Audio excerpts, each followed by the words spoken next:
for another one, a couple in a week. It's good. Episode 11. Oh, it is episode 11. Legs 11. Yes. Did you ever wear the number 11? Of course, we've got Dennis Shaw with us today. You would have worn the number 11 a couple of times, wouldn't you, on the wing? When I first started, I was wearing that 11 all the time. Yeah, cool. Of course, we got Dennis Shaw, the only first grade coach at Merriweather to win a grand final in a premiership, then go on the next year to win an under-7s netball grand final. So it's an illustrious career. Might have been the same year.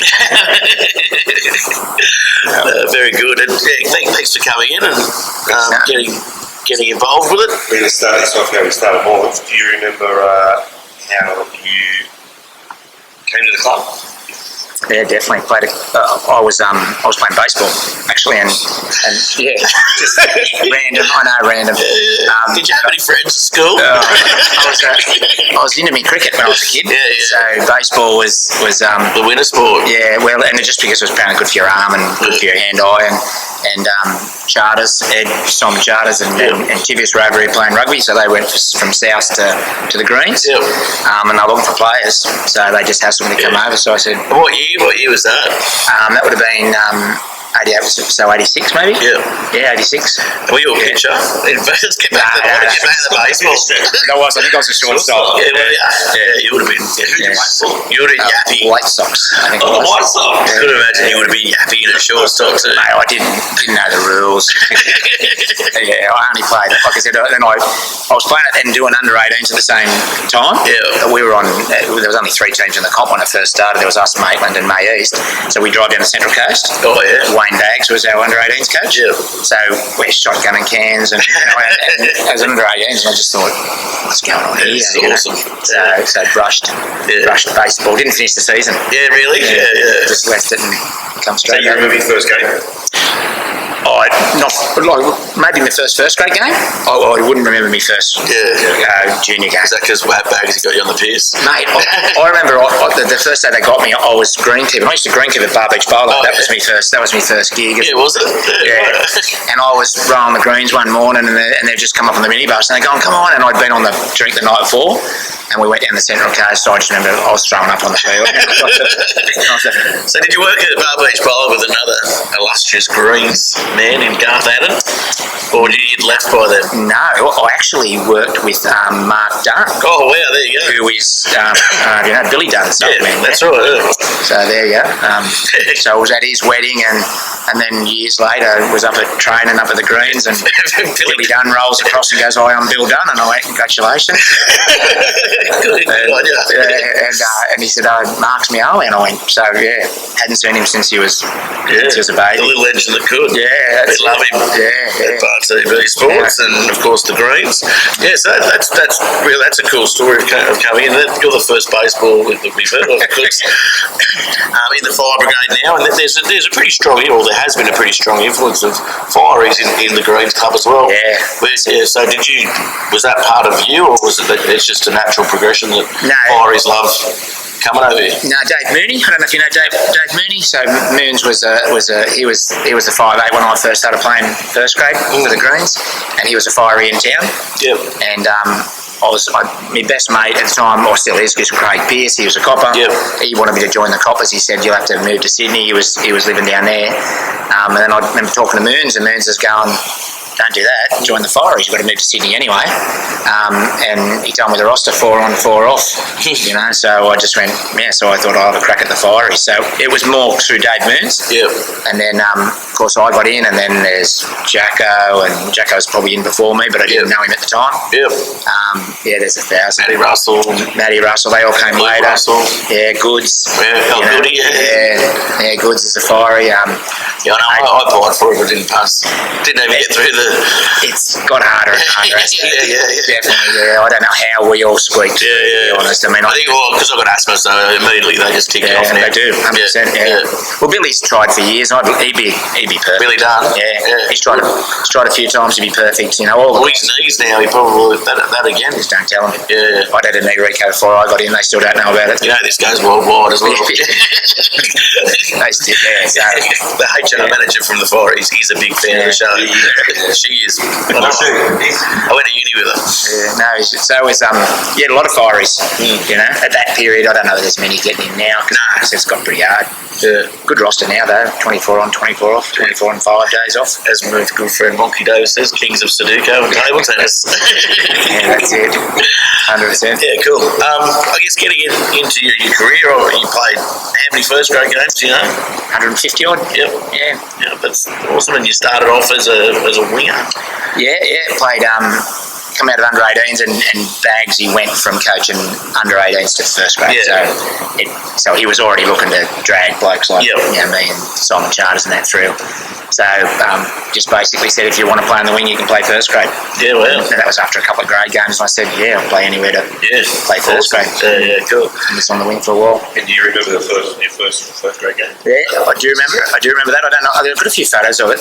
We played uni at uni, and I think so. Me, Daka, and Simon, Ed all made our debuts together. Yeah. So is Daka the same age as you as well, is he? yeah, Daka played under 18s with us, I'm pretty sure. Yeah.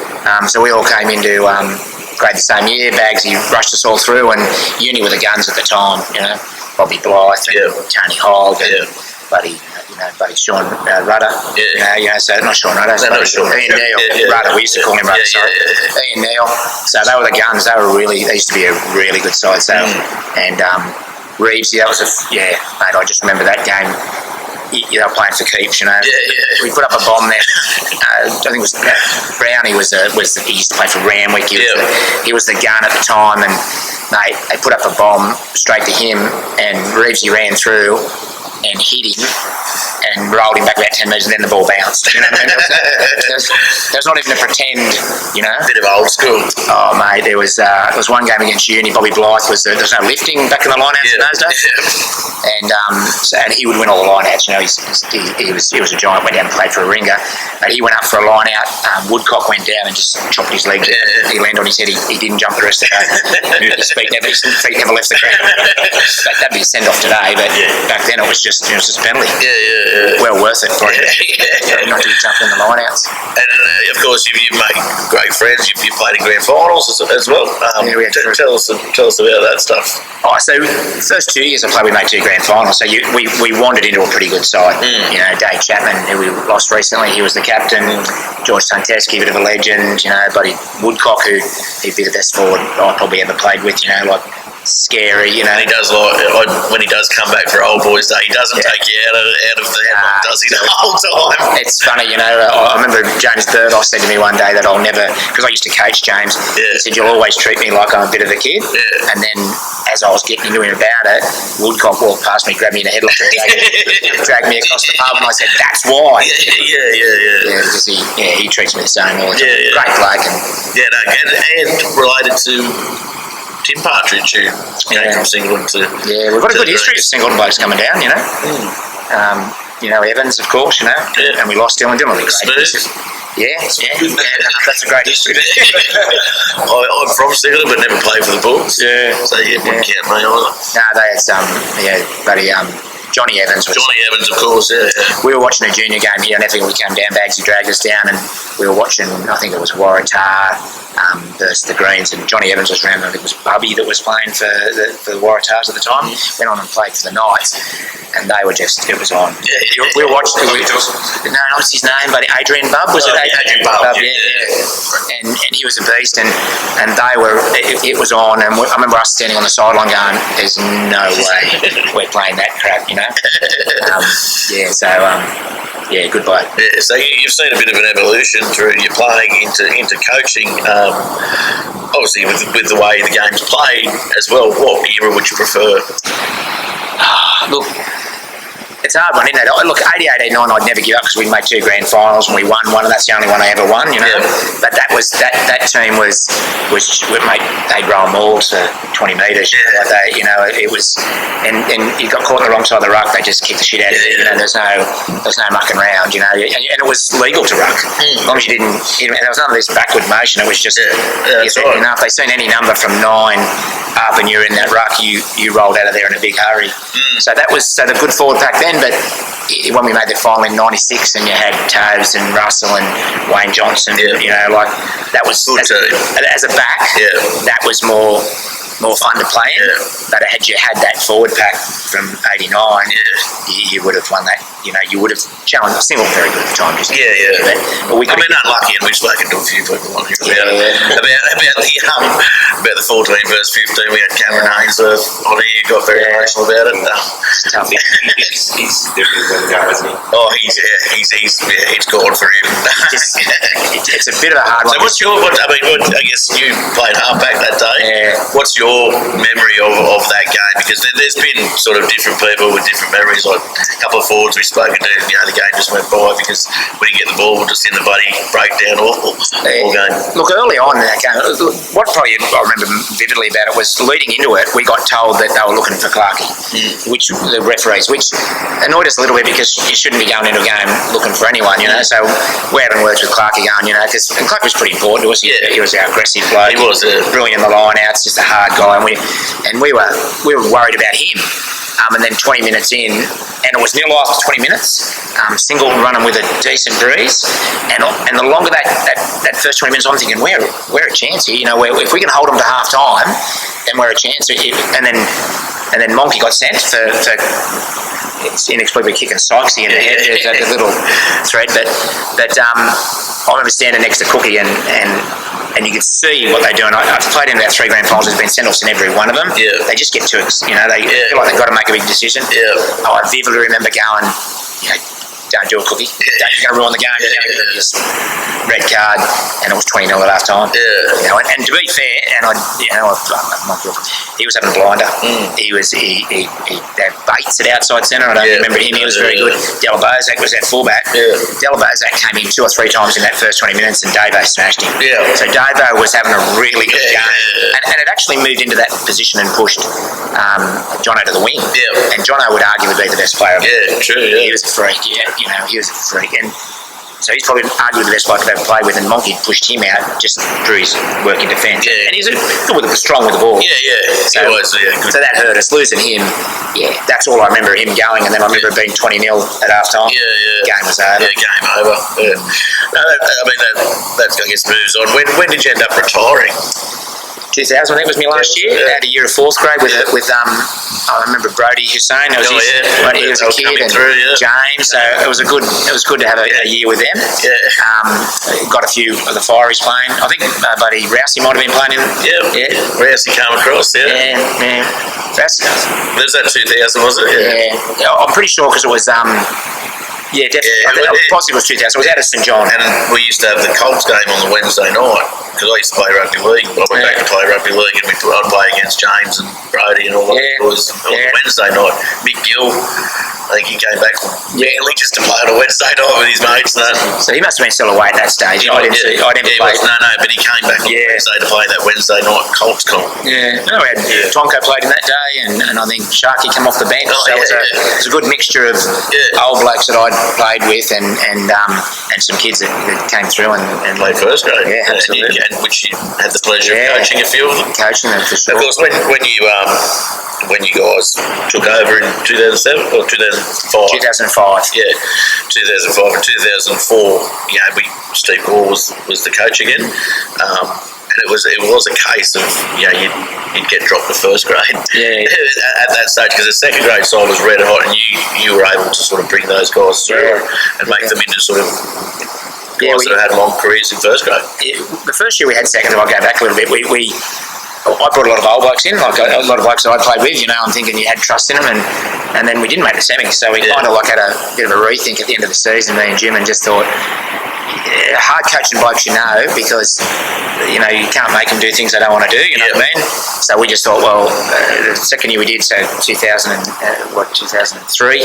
We just thought we're just going to go with young kids, Michael Williams and Buddy Tristan Cady and all those guys, and we just threw them all in, and we went on. And I think we went minor major. 2003 was the year myself, John, Trev, and Pat's Pat's I think so. across, So Yeah. you guys was second grade coaches, and immediately it was, you just felt a different sort of culture and different vibe. So that's where I was getting at from. So when you guys took over the first grade team, I think a lot of that mentality about the lower grades and stuff really changed, and it became more inclusive as a club and stronger as a club. I think, what was it, 7 club championships in a row? We did, the Magnificent Seven. Yeah, so I think definitely yourself and Jim had a lot to do with that. So Jimmy coached the women. I'd coached third grade in 2001, and then 3 years. So we'd coached all those young guys coming through. So it wasn't like we jumped into first grade and didn't know anyone. Yeah. We coached all of them.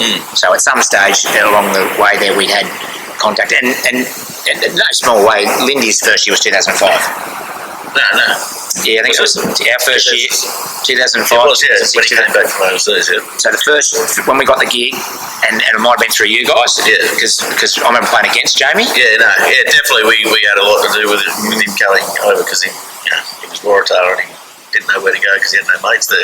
Yeah, well, he and he nearly went to Waratah. Yeah, really. Yeah, well, he's bloody fun with furniture. Remember the first game, and it was against Waratah. Yeah.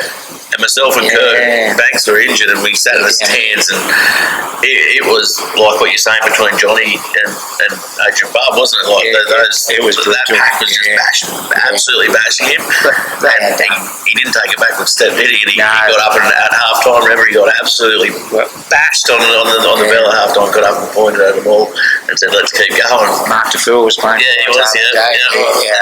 They were all snacking him. Weren't they? Oh, 100%. They got him over at Waratah one day.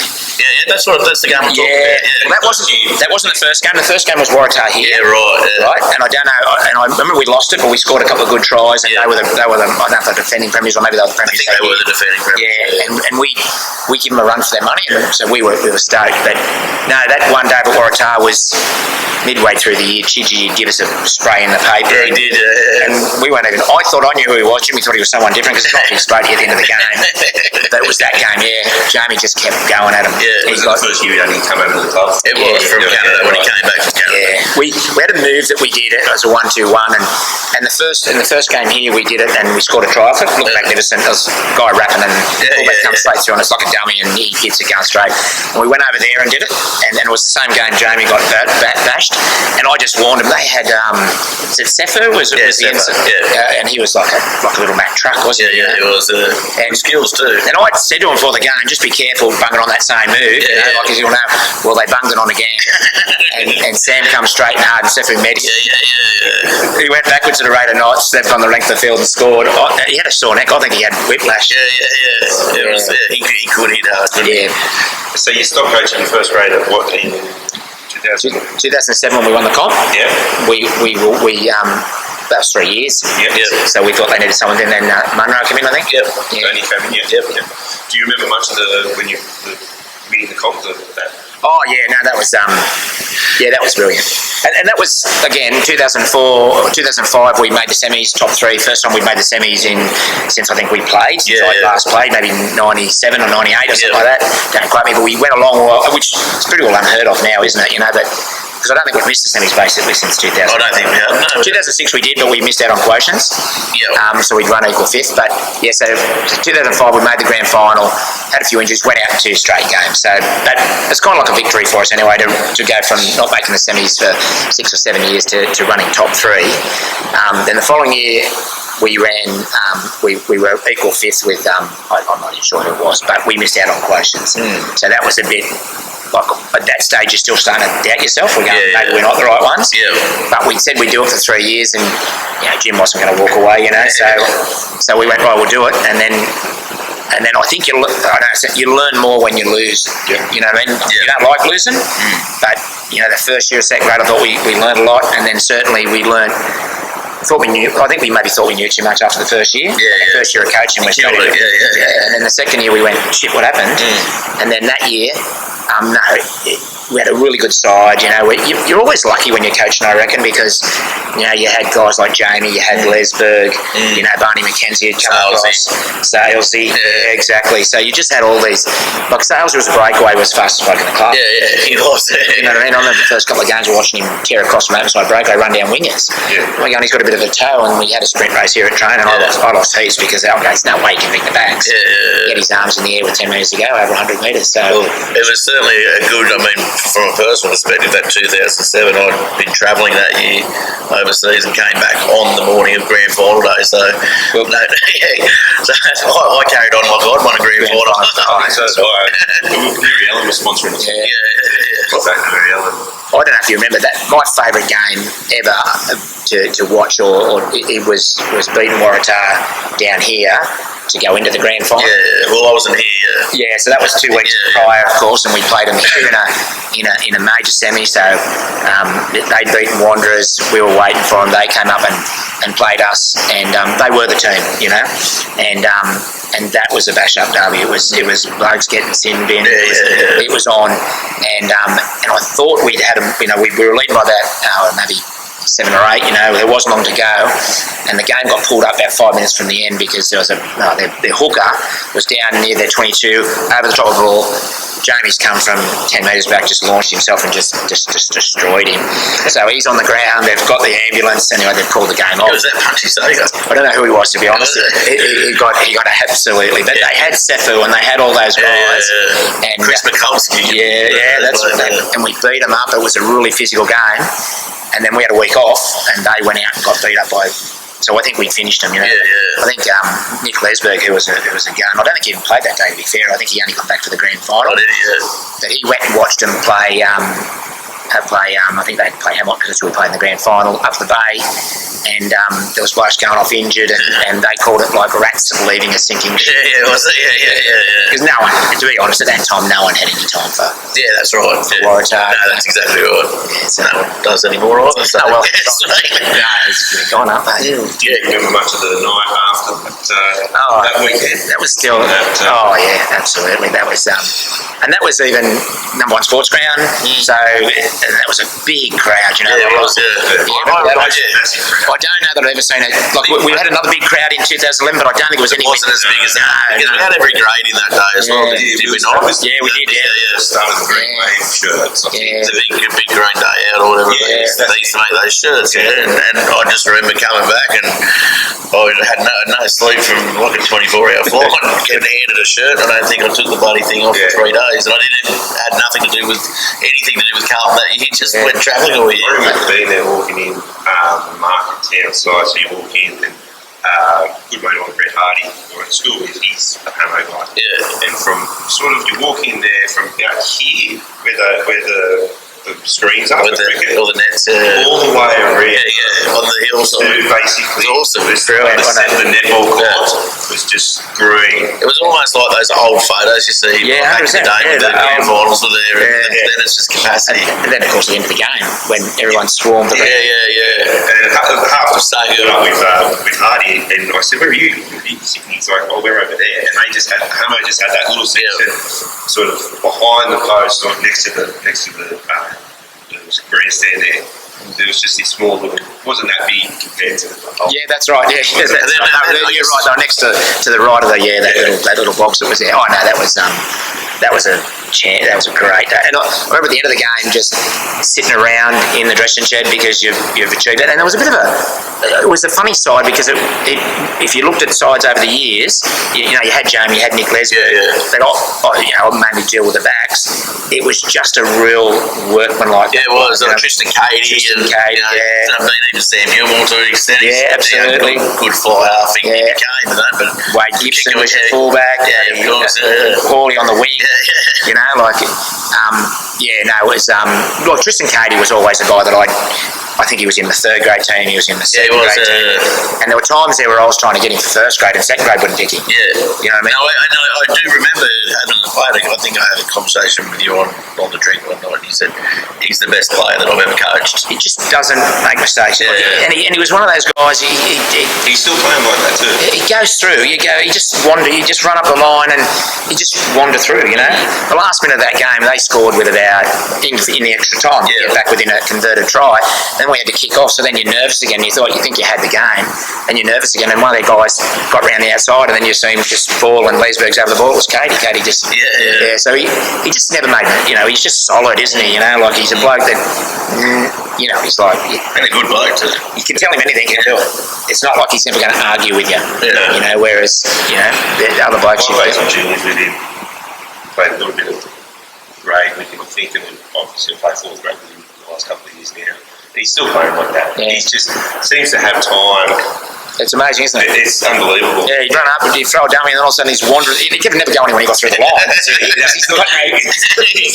he'd wander through and he'd find himself on the other side. And I'm sure blokes would see him in the line and go, righty, I'm going over this bloke, and he wouldn't pick him up and jam, but he'd just make tackles. You know? Yeah. So I don't think people appreciate him. You know, for what he was, you know. And I guess fast forward to 2011 then, when when you came in, Stacey came in, and you and Jim both came in as assistants and went through undefeated. That had to be quite special as well. Yeah, and again another year when I left and never came back. So you're not going to this grand final. There's a massive pattern there. Every time first grades won when I was playing, I've been away. Different side that one because they were. Superstars type of thing, you know. Not, you know what I mean, like Sean Rudder, and Strawny was great. That's right. You had a really good forward pack. You had Wade, probably the best second row, like running second row you'll ever seen. Well, he went on and got a train and trial with the Knights, didn't he? Yeah, absolutely. But you still had guys like Eddie Mack, who was Eddie Mack's one of the best players that's ever played at the club. I think there's little threads that hold you together, isn't there? And I think I had Eddie Mack, I had Jamie, and I had maybe Eric Fabian in all three of those sides. In the two grand final sides. Eddie Mack was good in the line out, but he never missed a tackle. Tough though. We had a song for him. Yeah, that's right. When you guys had the north east corner, that was. He scored a 40-metre intercept. Maybe it was 50 metres. 60 metres. Yeah, 70. Just from his own line. Around there. Right down to the green corner. He could have gone in, he just didn't want to. He just went straight in and then tried to go in near the post. Yeah, on the train tracks.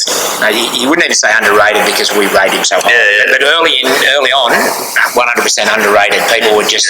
But then, of course, the Greens. He came through that such a good cold side, didn't he? With Ben Jubic. Ben Jubic. And Ben Jubic was man of the match in the 2007. Yeah, he was. Ben Jubic and then Dylan Fisher. Yeah. Some of those guys. Yeah, Dill. That was a good Colts team coming. It was a really good. Dean Bertos, Yeah, it would have been nice to see a bit more of that Dylan Fisher. He was a good player. I remember when he made his first grade debut, and I was like, who's this kid? I was playing, and who's this kid? He's blonde hair. Yeah. I used to start calling him Sunshine. Yeah. What was that movie? I think of the Gridiron movie. He didn't like it. I thought he could have eaten me up as a 19-year-old.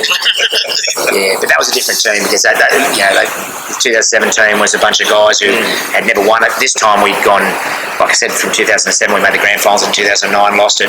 We were good every three years. So 2010 really we got beat by Maitland, and Maitland just rolled and Sam Bright got charged down. I like to bring that up every time I speak about Sam. That was we were undefeated the whole time. No, we didn't we weren't undefeated. We got beat by Uni, and then a few things, a few wheels fell off the train, and then we got Hamilton. We scored in the corner there, and it was a try, but the touch he put it up, and that would have got us through the grand final. Was it the regular season you went through undefeated? No, we didn't go. We got beat by Uni coming into the semis. Yeah. I think it was the last game there. Yeah. And then next year, obviously. Yeah, well, it was pretty much the same team apart from a few key people like Jamie, Sean Rudder. That's right. Berkey. Inside breakaway, his name escapes me. Came back from Lewinsky. Lewinsky. Yeah, Lewinsky. Yeah, and he was freak. Yeah, so Lewinsky and Noel on the sides. You had of course, buddy. What's his name? Come over, Kevel. Yeah. So there was a few. Bill Coffey was on the wing. But we brought up buddy Cal McDonald. Yep. He played third grade the year before. Yep. So So we brought up him.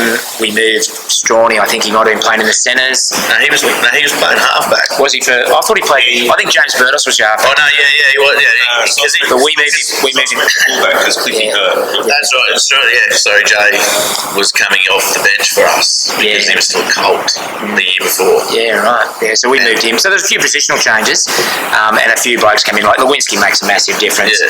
Keble made a difference, and Wadey, and of course Kelso. Yeah, Kelso was great. You know what I mean? Like, he's again one of those blokes that in the Tristan Cady mould or the bloody Eddie Mack mould, didn't he? That I don't think anyone appreciated him as much as the blokes at Merewether. His defence was unbelievable. Oh, yeah. Playing outside centre, probably one of the best. Yeah, definitely. And I think a few times that year too, even Sykesy from outside the club, I think it took Sykesy a long while to have faith in him. Yeah. At different times he'd go, I'm going to look at this bloke, we're going, no, what do you do? Yeah. He's your man. Yeah, that's right. He's your man, and he ended up going that way. But it took him a while to realise how much. It wasn't until he's not there that you realise how much you miss him, And then I think that year too, not coincidentally, we brought Jamie back. Yeah. So Jamie hadn't played. I think he might have been playing 5th grade or something. Yeah, I think he was just playing because I think a few of his mates they were playing sort of in that 5th grade team, weren't they? So we brought him back and shoved him at hooker. Yeah. Dylan Evans threw into the lineouts. Yeah. We had buddy, we had what's name coming off the bench, Beretta. Yeah. So but even sort of Michael Burke came from that 5th grade team as well. Yeah.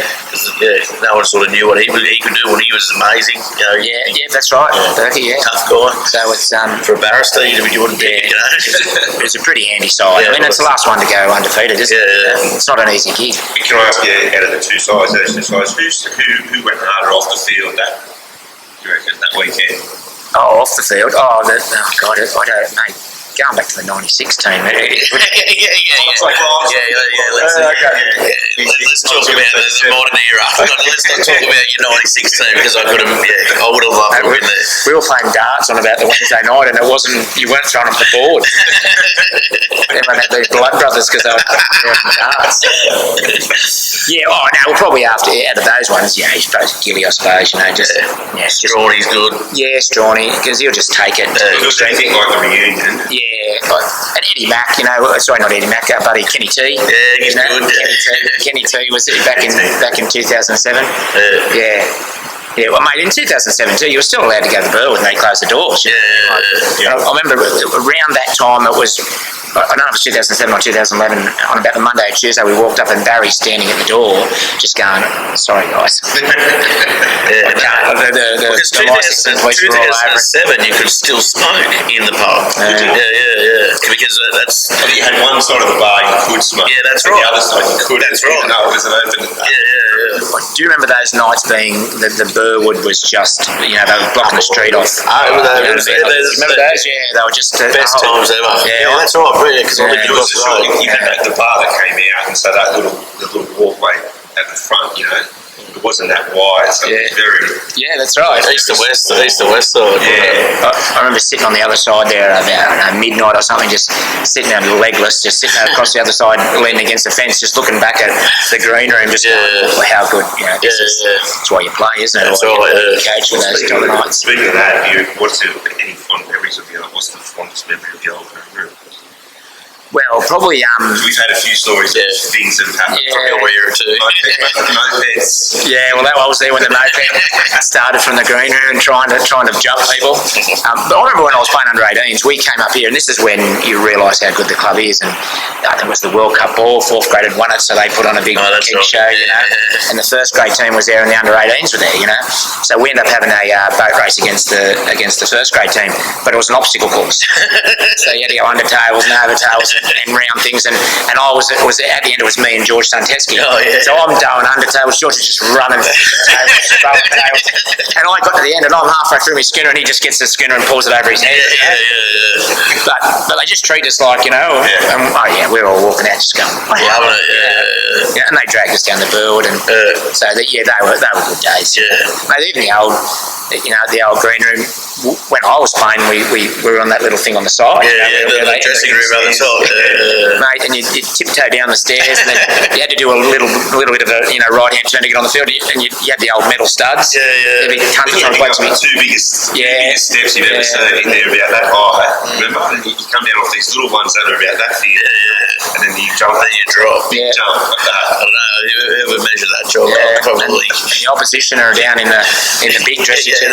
But even at the end of the game, you're sitting there having a beer, having a shower, and all the blokes are coming in to have a leak. That's right. Good game. It was very personal, wasn't it? I suppose that all changed when we got women, didn't we? You couldn't have For some people, it did. For the juniors when we played, we changed in that as well. But then I'd scrape me because I had the metal studs. I'd slide across the velodrome and stuff to get onto the field, so to try and sharpen them up as much as I could. They'd always do that. They'd already checked them. They've already checked. It's like now, would they? The old checking of the studs. They don't do it anymore, do they? I guess. Who's the best and who's the player you played with and against?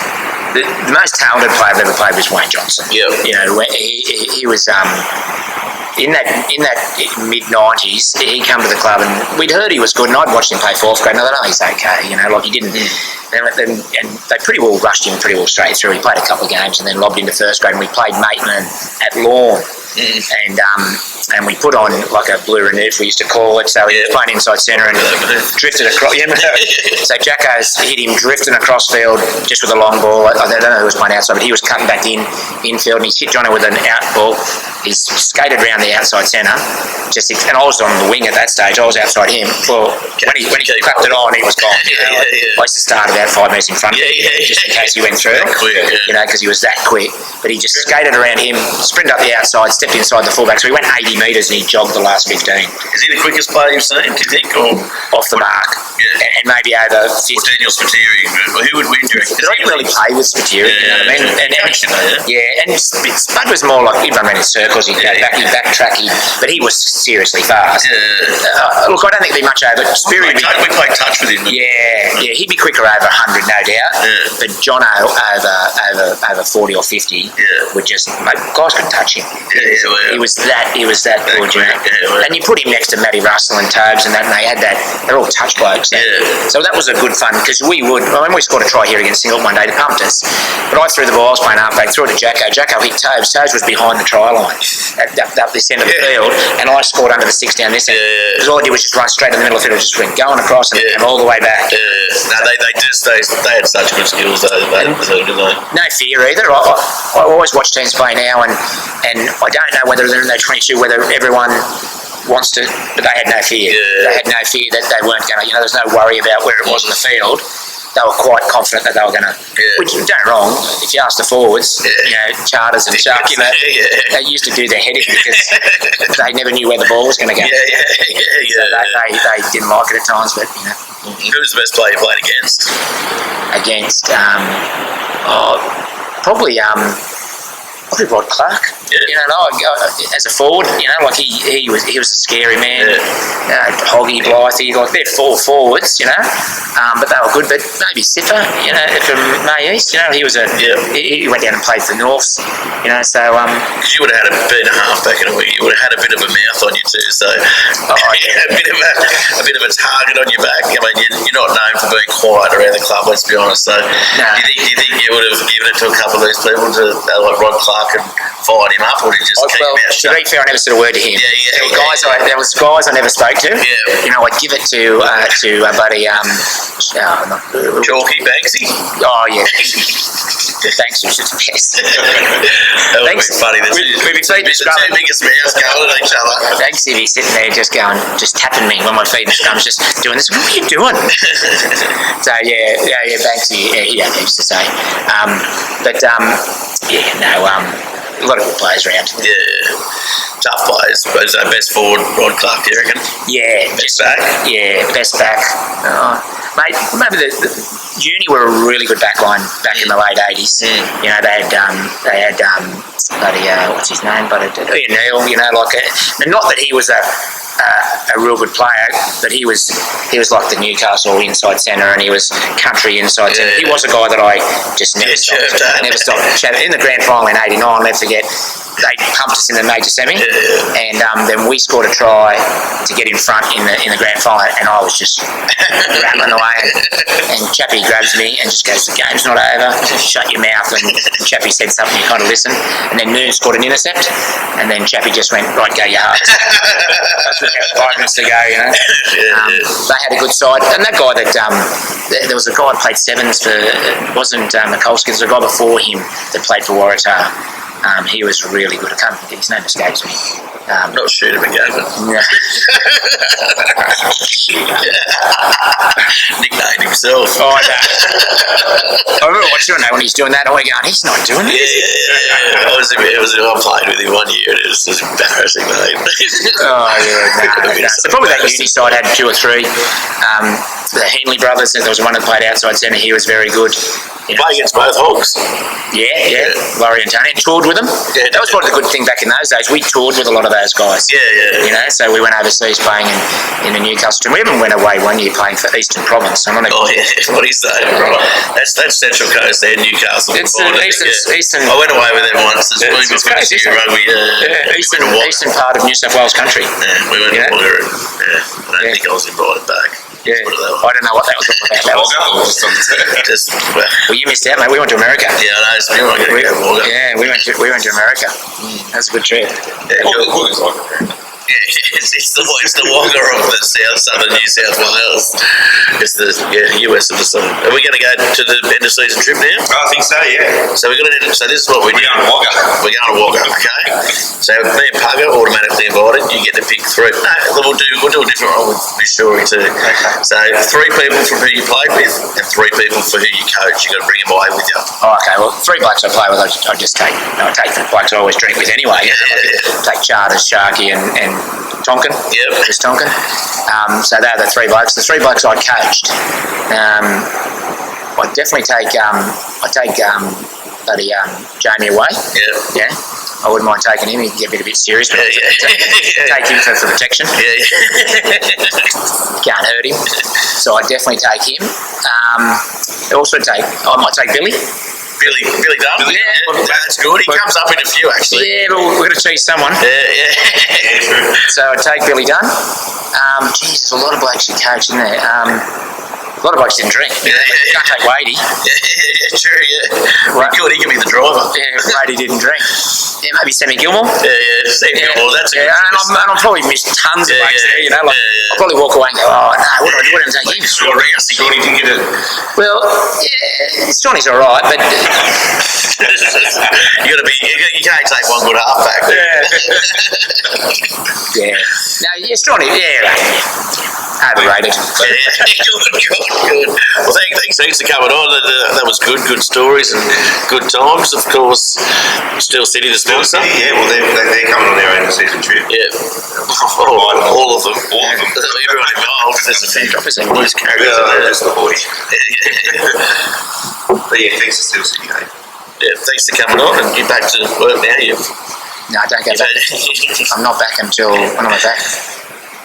Next Wednesday. And you're having a part this weekend, of course. That was one of the first things that drew me to you, because you're on the sideline as a coach, radio in hand, listening to the races. I was running the water there when I got hurt in whatever year I was playing. I ran on the water and I had the earphones going. And I'm just, I was listening to a race. And I'm running the water out, and then the referee's asked me a question, and it's one of the players ripped. He goes, Shawnee, listen. I went, do you remember who you listened to? I don't know, it was just a race, who knows? You know anything on it? Nah, I come from cricket, mate, and anyone know Dennis Broad? Yeah, I know Dennis Broad. Yeah, Dennis Broad, he used to run the cricket association. I was playing love grades with him when I was like 14, and he could never get, he'd stand in front of his stumps and he couldn't get out LBW. No one was going to give him an LBW. He got clean bowled one day, and I just went, what's going on there? He's on about 50. He come trotting out and he put the radio on, and the Cox plate was about to start. So I was running the radio. Yeah, that's awesome. That's how you roll. That's how it starts, eh? Yeah. Thanks again, and thanks for having me. No, awesome, great. This is where we stop. That's it? Yeah, this is where we stop. See you next week. Cool. That was good.